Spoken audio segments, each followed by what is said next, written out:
السلام عليكم ورحمة الله وبركاته. الحمد لله نحمده ونستعينه ونستغفره ونعوذ بالله من شرور أنفسنا ومن سيئات أعمالنا. من يهده الله فلا مضل له ومن يضلل فلا هادي له. أشهد أن لا إله إلا الله وحده لا شريك له وأشهد أن محمدا عبده ورسوله. يا أيها الذين آمنوا اتقوا الله حق تقاته ولا تموتن إلا وأنتم مسلمون.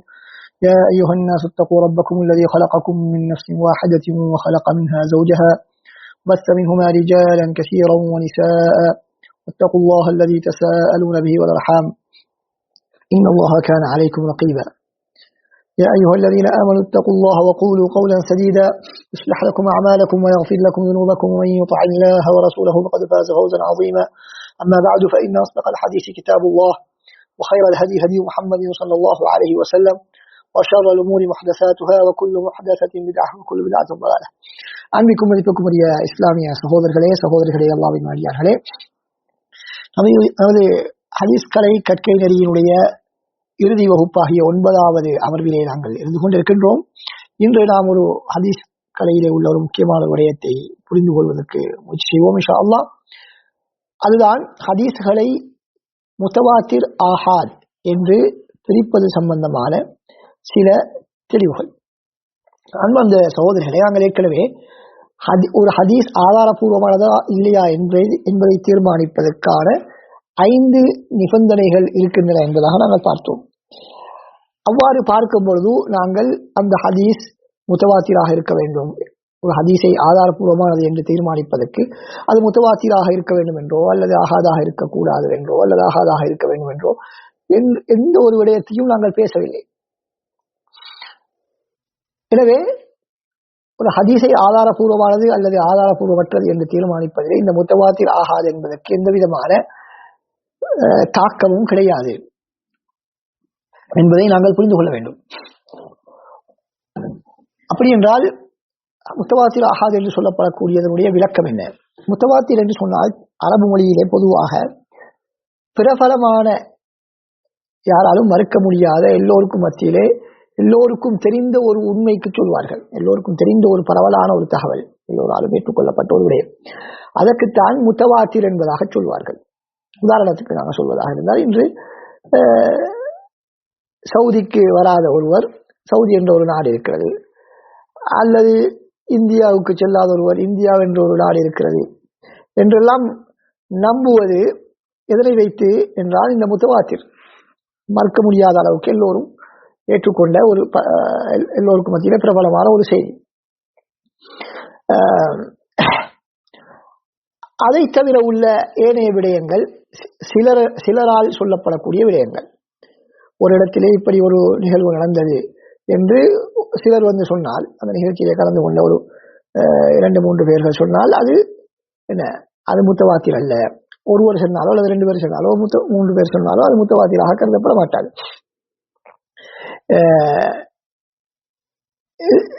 இது வந்து ஒரு சாதாரண தகவல், பிரபலமற்ற தகவல் என்பதாக நாங்கள் சொல்லுவோம்.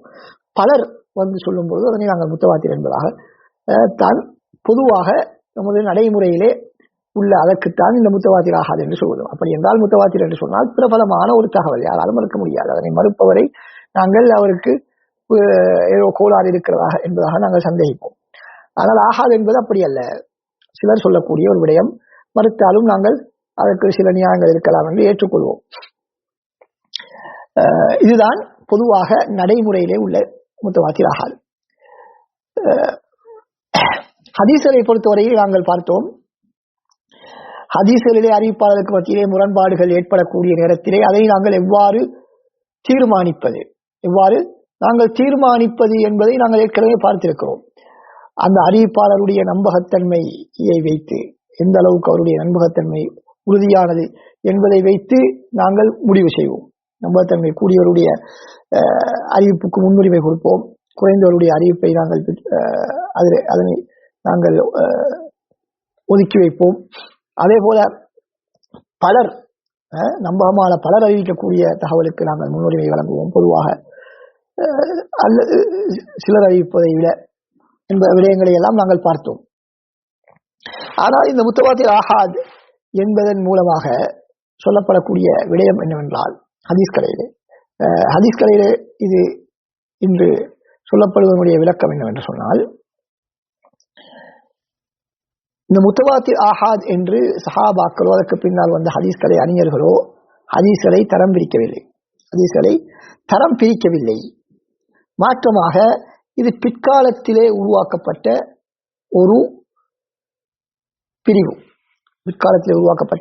ஒரு பிரிவு என்பதை நாங்கள் முதலாவதாக புரிந்து கொள்ள வேண்டும். யாரால் உருவாக்கப்பட்டது என்றால் முத்தசிலாக்களினால்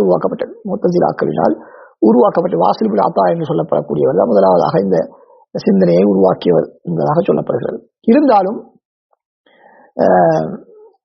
அவர்கள் மூலமாக பாதிப்புற்ற சில அஹ்லு சுன்னா அறிஞர்கள் என்ன செய்தார்கள், உசூலுல் ஃபிக்ஹிலே இந்த முத்தவாத்திர் ஆஹாத் என்பதை அவர்கள் எழுதி வந்தார்கள், ஏற்றுக்கொண்டு வந்தார்கள். அதற்கு பின்னால் அது ஹிஜ்ரி 5ஆம் நூற்றாண்டு அளவிலே தான் இந்த ஹதீஸ் கலைக்குள் இந்த முத்தவாத்திர் ஆஹாத் என்பது வந்து சேர்ந்தது என்பதை நாங்கள் சுருக்கமாக அதனுடைய வரலாறாக புரிந்து கொள்ள முடியும். எனவே சஹாபாக்கள், தாபியீன்கள், தபா தாபியீன்களுடைய காலத்திலே 3-4 நூற்றாண்டுகள் வரைக்கும் ஹதீஸ்களை முத்தவாத்திர் ஆஹாத் என்று பிரிக்கக்கூடிய ஒரு முறை இருக்கவில்லை. பொதுவாக பிரபலமான ஹதீஸ், பிரபலமற்ற ஹதீஸ் அப்படி என்பதாகத்தான் இருந்ததை தவிர இப்படி முத்தவாத்திர் ஆஹாத் என்ற அடிப்படையில் இருக்கவில்லை.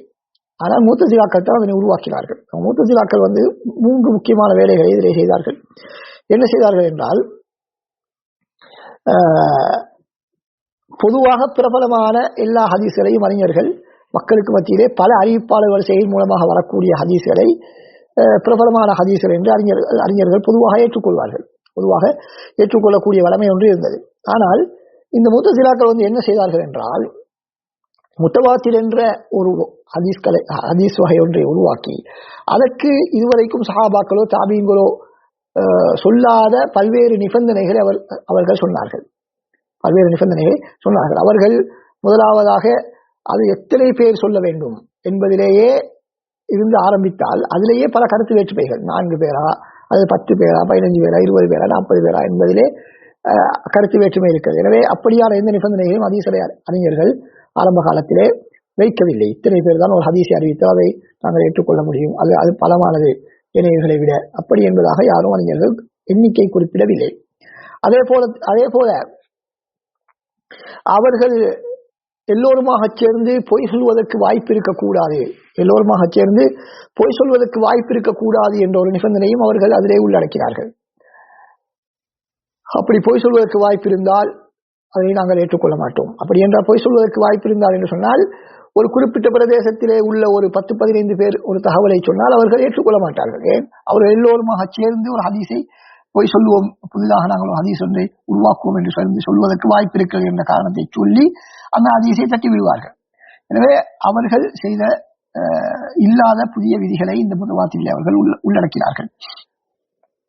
அதே போல ஒவ்வொரு அறிவிப்பாளரிடத்திலிருந்தும் பலர் அறிவிக்க வேண்டும் என்ற ஒரு நிபந்தனையை அவர்கள் உருவாக்கினார்கள். ஒவ்வொரு அறிவிப்பாளரிடத்திலிருந்து பல அறிவிப்பாளர்கள், ஒரு சஹாபியிடமிருந்து ஒரு ஹதீஸை பல சஹாபிகள் அறிவிக்க வேண்டும். குறைந்தபட்சம் 4 என்று வைத்துக் கொள்வோம். உதாரணமாக 4 சஹாபாக்கள் அறிவிக்க வேண்டும் என்றால், அந்த 4 சஹாபாக்களில் ஒவ்வொரு சஹாபியிடத்திலிருந்து 4 பேர்கள் அறிவிக்க வேண்டும். அப்படி என்றால் அங்கே 16 தாபியீன்கள் அறிவிக்க வேண்டும். 16 தாபியீன்கள், அதுவும் ஒவ்வொருவருக்கும் 4 வீதம் படி வர வேண்டும். 4 வீதப்படி வர வேண்டும். ஒருவருக்கு கூடுதலாக இன்னொருக்கு குறைவதாக வர முடியாது. அதே போல அப்படி அந்த 16 சஹாபாக்களிடத்திலிருந்து ஒவ்வொருவரிடமிருந்து 4 பேர்கள், இப்படி மிகவும் சாத்தியமற்ற சில நிபந்தனைகளை அவர்கள் உருவாக்கினார். இது ஹதீஸ் கலையிலே முடியாத ஒரு விடயம். அப்படியான எந்த ஒரு ஹதீஸையும் நாங்கள் கண்டுபிடிக்க முடியாது. இவர்கள் சொல்லக்கூடிய விதிமுறையின் அடிப்படையில் கண்டுபிடிக்க முடியாது. அப்படி ஒரு ஹதீஸை காணுவது என்பது மிக சாத்தியமற்ற ஒரு விடயம். அடுத்ததாக அவர்கள் செய்த மிக மிக பாரதூரமான ஆபத்தான ஒரு வேலை என்னவென்று சொன்னால், அவர்கள் இப்படி முத்தவாத்திர் அல்லாத பலரும் அறிவித்து பிரபலமாகாத ஹதீஸ்கள், அவற்றை நாங்கள் என்ன செய்ய மாட்டோம், நமது அகீதாவிலே, இஸ்லாத்தின் அடிப்படை கொள்கையிலே ஆதாரமாக நாங்கள் எடுக்க மாட்டோம். அர்கானுல் ஈமானுடைய விடயங்களிலே நாங்கள் அதனை ஆதாரமாக எடுக்க மாட்டோம். ஃபிக்ஹ் சட்டங்களிலே மாத்திரம்தான் அந்த ஹதீஸ்களை நாங்கள் ஆதாரமாக எடுப்போம் என்பதாக அவர்கள் வாதிட்டார்கள். இதுதான் அவர்கள் செய்த ஆகப்பெரிய ஒரு தவறு. எனவே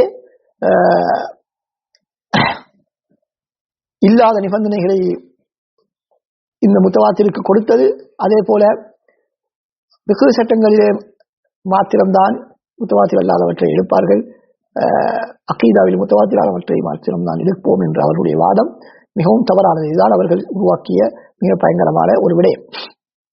அதன் மூலமாக பாதிக்கப்பட்டவர்கள் தான் இன்று அகீதாவிலே ஷரியாக்கள், மாத்துரிதியாக்கள் இவர்கள் எல்லோரும் இதன் அடிப்படையில் செயற்படக்கூடியவர்கள் தான். இதன் அடிப்படையில் செயற்படக்கூடியவர்கள் என்பதை நாங்கள் புரிந்து கொள்ள வேண்டும். எனவே எங்கிருந்து இது தோன்றியிருக்கிறது, முத்தசிலாக்களிடத்திலிருந்து தோன்றியிருக்கிறது என்பதை நாங்கள் பார்த்தோம்.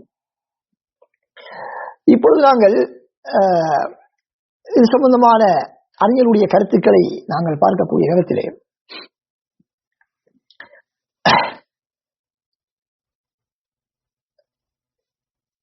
ஹத்தீபுல் பக்தாதி ரஹ்மத்துல்லாஹ் அவர்கள் தான் ஹதீஸ்கலை அறிஞர்களில் முதலாவதாக இந்த முத்தவாத்திர் என்பதற்கு வரைவிலக்கணம் சொன்னவர்கள்.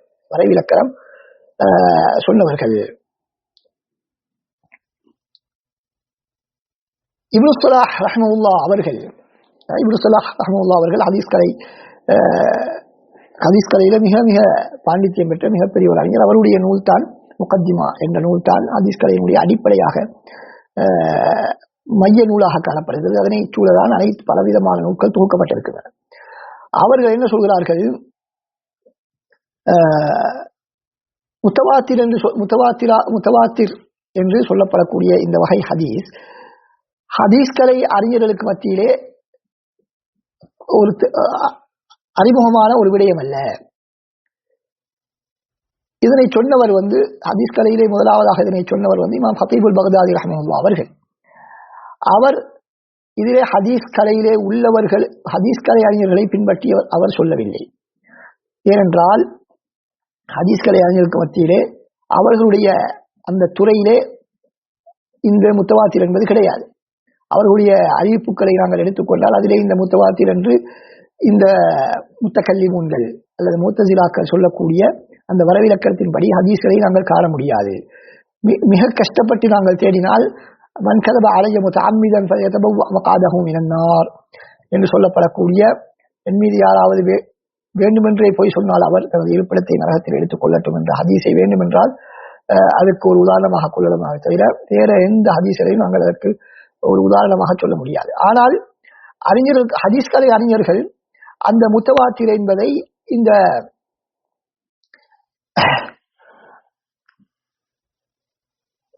முத்தவாத்திர் என்பதை அவர்கள் எப்படி பயன்படுத்துகிறார்கள் என்று சொன்னால், இந்த ஹதீஸ்களிலே முத்தவாத்திர் என்ற ஹதீஸ் இருப்பதாக சொல்லப்படக்கூடிய நேரத்திலே அது ஏற்கனவே நாங்கள் சொன்னது போல அந்த முத்தசிலாக்கள் சொன்ன வரைவிலக்கணத்தின் அடிப்படையில் அல்ல, மாற்றமாக பல அறிவிப்பாளர் வரிசைகளை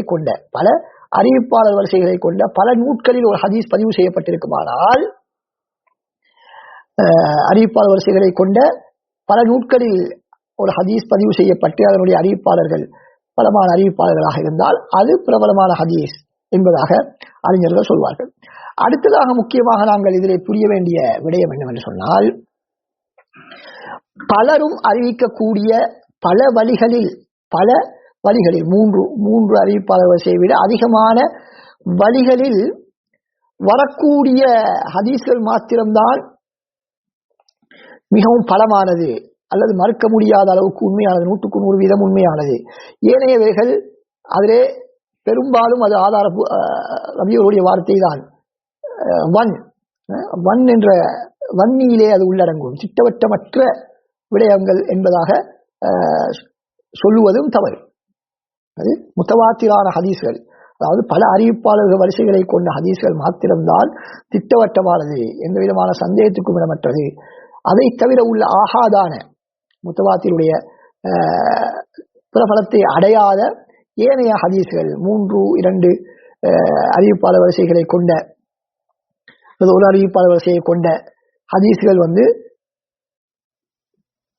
இந்த திட்டவட்டமான அந்த தரத்தை அடையாது என்று சொல்வது ஏற்க முடியாத ஒரு வாதம். அறிஞர்கள் அதுக்கு மாற்றுக்கருத்து தெரிவித்திருக்கிறார்கள். மாற்றமாக ஒருவர் அறிவித்தாலும் சில வேளை ஒரு அறிவிப்பாளர் வரிசை உடையதாக இருந்தாலும் 2 அறிவிப்பாளர் வரிசை மாத்திரம் இருந்தாலும் கூட ஒரு ஹதீஸை என்ன செய்வோம், அந்த ஹதீஸுடைய அறிவிப்பாளருடைய தரத்தை பொறுத்து அதிலே எங்களுக்கு நம்பிக்கை அதிகரிக்கும். குறிப்பாக ஒரு உதாரணம் சொல்வதாக இருந்தால், இமாம் புகாரியும் முஸ்லிமும் ஒரு ஹதீஸை ஆதாரபூர்வமானது என்று ஏற்றுக்கொண்டு விட்டால் அதிலே எந்த விதமான மாற்று கருத்தும் கூறுவதற்கு எங்களுக்கு வாய்ப்பு இல்லை. அதனை நாங்கள் ஏற்றுக்கொண்டுதான் ஆக வேண்டும் என்பதாக அறிஞர்கள் சொல்வார்கள். பொதுவாக நமது நடைமுறையிலையும் நாங்கள் அதனை பார்க்க முடியும். ஒரு தகவலை நாங்கள் நம்புவதற்கு பலரும் ஒரு விடயத்தை, எல்லோரும் சேர்ந்து ஒரு விடயத்தை சொன்னால்தான் நாங்கள் நம்புவோமா என்று கேட்டால் இல்லை. 2 பேர் சொன்னாலும் கூட எங்களுக்கு அதிலே முழுமையான நம்பிக்கை வந்துவிடும்.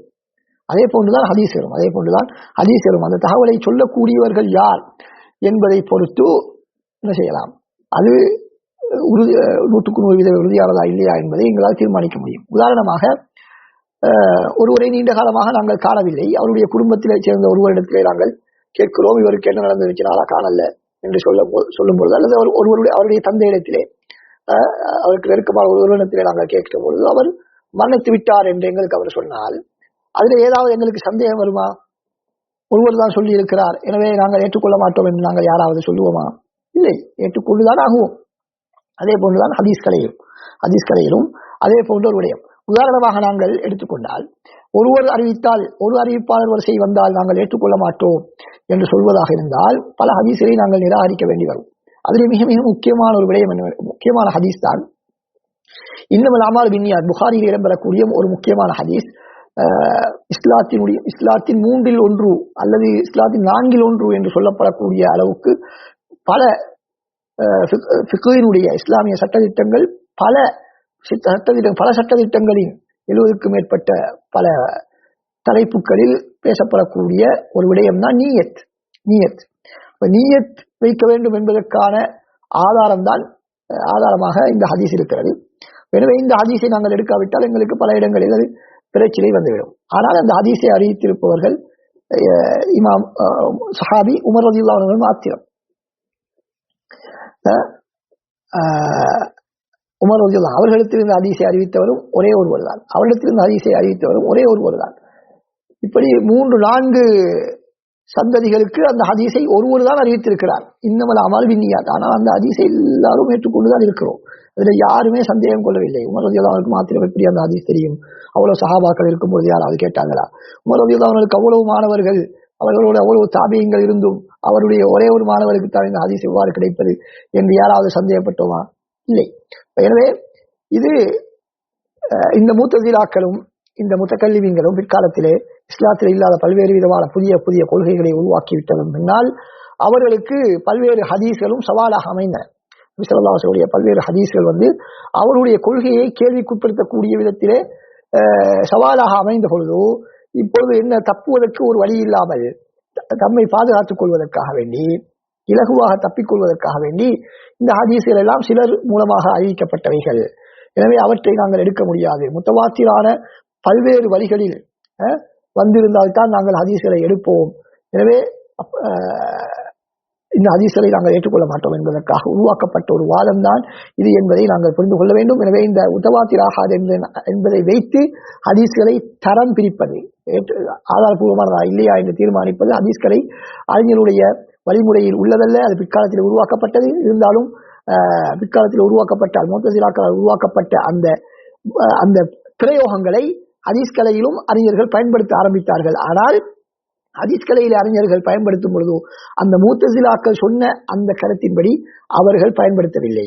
மாற்றமாக அவர்கள் பிரபலமான ஹதீஸ்களை குறிப்பதற்கு முத்தவாத்திர் என்றும், பிரபலமற்ற ஹதீஸ்களை குறிப்பதற்கு முத்தவாத்திர் ஆஹாத் என்பதையும் அவர்கள் பயன்படுத்தினார்கள். அவர்கள் பயன்படுத்தியது ஒரு பெரிய பிரச்சனை இல்லை. ஆனால் பிரச்சனை என்னவென்றால், முத்தஸிலாக்கள் அதனை எவ்வாறு அணுகினார்களோ முத்தவாத்திர் ஆகாதை, அதுபோன்று நாங்கள் அணுகுவதுதான் பிரச்சனை. அதில் ஆகப்பெரிய பிரச்சனை என்னவென்றால், அகீதாவிலே நாங்கள் முத்தவாத்திரான ஹதீஸ்களை நாங்கள் அதனை மாத்திரம்தான் எடுப்போம், ஏனைய ஹதீஸ்களை நாங்கள் எடுக்க மாட்டோம் என்று கூறுவது. ஏனென்றால் அப்படி கூறினால் ஹதீஸ்களையே அகீதாவுக்கு ஆதாரமாக முன்வைக்க முடியாமல் போகும். குறிப்பாக அவர்கள் கொடுக்கக்கூடிய முத்தவாத்திற்கு கொடுக்கக்கூடிய வரைவிலக்கத்தின்படி ஹதீஸ்களே கிடையாது. ஒரு சில ஹதீஸ்கள் வேணுமானால் மிகச்சிரமப்பட்டு நாங்கள் தேடி இருக்கிறாமே தவிர ஹதீஸ்களையுடைய விதிமுறைப்படி அப்படி ஹதீஸ்களை தேடினால் எங்களுக்கு தேடி பிடிக்கவே முடியாத நிலைமைதான் இருக்கிறது என்பதாக இப்னு ஸலாஹ் ரஹ்மஹுல்லாஹ் அவர்கள் சொல்கிறார்கள், அவர்களே தான் சொல்கிறார்கள். இது முத்தவாத்திர் ஆஹாத் என்பது ஹதீஸ் கலையோடு சம்பந்தப்பட்ட ஒரு விடயம் அல்ல, அது பிற்காலத்திலே தான் அது ஹதீஸ் கலைக்குள் புகுந்தது என்பதை சொன்னவர் நாங்கள் அல்ல. இப்னு ஸலாஹ் ரஹ்மத்துல்லாஹி அவர்கள் தான் சொல்கிறார்கள். அதனை ஹதீஸ் கலைக்கு முன்னாலே அதனை ஆரம்பித்தவர்கள் உசூல் ஃபிக்ஹிலே இந்த முத்தசிலாக்கள் தான் நிறைய உசூல் ஃபிக்ஹ் நூல்களை தொகுத்தார்கள். அந்த வகையிலே அவர்களின் மூலமாக அஹ்லு சுன்னாக்களின் உசூல் ஃபிக்ஹ் ஹதீஸ்களை தொகுக்கக்கூடிய நேரத்திலே சில அறிஞர்கள் அதனுடைய பாதிப்பின் காரணமாக அதனை அஹ்லு சுன்னாக்களுடைய உசூல் ஃபிக்ஹ் நூல்களில் எழுத ஆரம்பித்தார்கள். அங்கிருந்துதான் ஹதீஸ் கலைக்குழுக்கும் அது புகுந்தது என்பதை நாங்கள் புரிந்து கொள்ள வேண்டும். எனவே ஒரு நாளும் நாங்கள் இந்த ஹதீஸ் முத்தவாத்திரா அல்லது ஆஹாதா என்பதை பொறுத்து நாங்கள் அந்த ஹதீஸ்களுடைய தரத்தை நாங்கள் தீர்மானிப்பதில்லை. மாற்றமாக அறிவிப்பாளர்களுடைய தரம், அறிவிப்பாளர்களுடைய எண்ணிக்கை, இவற்றை வைத்து நாங்கள் தீர்மானிப்போம். அதுவும் ஒரே மாதிரி இருக்க மாட்டாது. சில வேளை ஒரு அறிவிப்பாளர் அறிவித்தாலும் அந்த ஹதீஸை நாங்கள் ஏற்றுக்கொள்வோம், இன்னும் சில வேளை ஒரு அறிவிப்பாளர் அறிவிக்கும் பொழுதும் நாங்கள் ஏற்றுக்கொள்ள மாட்டோம். அது ஒவ்வொரு ஹதீஸுக்கும் தனித்தனியாக நாங்கள் அதனை ஆய்வு செய்துதான் அந்த ஹதீஸை நாங்கள் முடிவு செய்வோம். இவ்வளவு ஆழமான தகவல்களை உள்ளடக்கியதுதான் இந்த ஹதீஸ்களை என்பதை நாங்கள் புரிந்து கொள்ள வேண்டும். இவற்றையெல்லாம் நாங்கள் படிக்காமல், இப்ப நான் உங்களுக்கு சொன்னது ஒரு கடலில் ஒரு துளிதான், கடலில் ஹதீஸ்களை என்ற அந்த கடலில் ஒரு துளியைத்தான் நான் உங்களுக்கு மத்தியிலே முன்வைத்திருக்கிறேன். எனவே இது கூட எங்களுக்கு ஒரு சில வேளை பெரிய ஒரு பாரம் போல் தெரிவதற்கு வாய்ப்பு இருக்கிறது.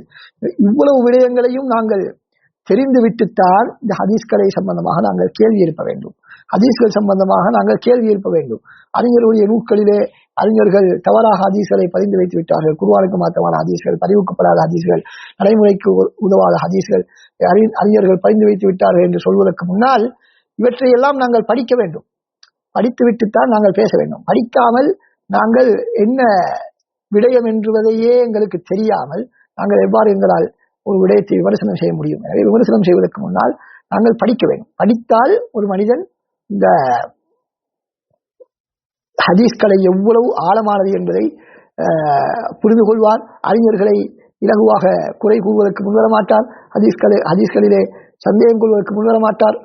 அதனால்தான் நாங்கள் பார்க்கிறோம், ஏற்கனவே முதலாவது வகுப்பிலே நாங்கள் சொன்னோம், இந்த ஹதீஸ்கலையை படித்த முஸ்லிம் அல்லாத பெரும் பெரும் வரலாற்று ஆய்வாளர்கள் கூட ஒரு தகவலை ஊர்ஜிதப்படுத்துவதற்கு இந்த ஹதீஸ்கலை விதிகள் தான் மிகச் சிறந்தவை, அதனை யாராலும் முந்த முடியாது என்று ஏற்றுக்கொள்ளக்கூடிய அளவுக்கு மிக நுணுக்கமான விதிகளை அறிஞர்கள் வைத்திருக்கிறார்கள். அல்லாஹ் சுப்ஹானஹு வ தஆலா இந்த விடயங்களை புரிந்து ஹதீஸ்களிலே நமது நம்பிக்கையை அதிகரித்து நபி அவர்களை நமது வாழ்விலே எல்லா கட்டங்களிலும் பின்பற்றி நடப்பதற்கு அனைவருக்கும் தௌஃபீக் செய்வாராக. வாஹிரு தஅவானா அல்ஹம்துலில்லாஹி ரப்பில் ஆலமீன். அஸ்ஸலாமு அலைக்கும் வரஹ்மத்துல்லாஹி வபரகாத்துஹு.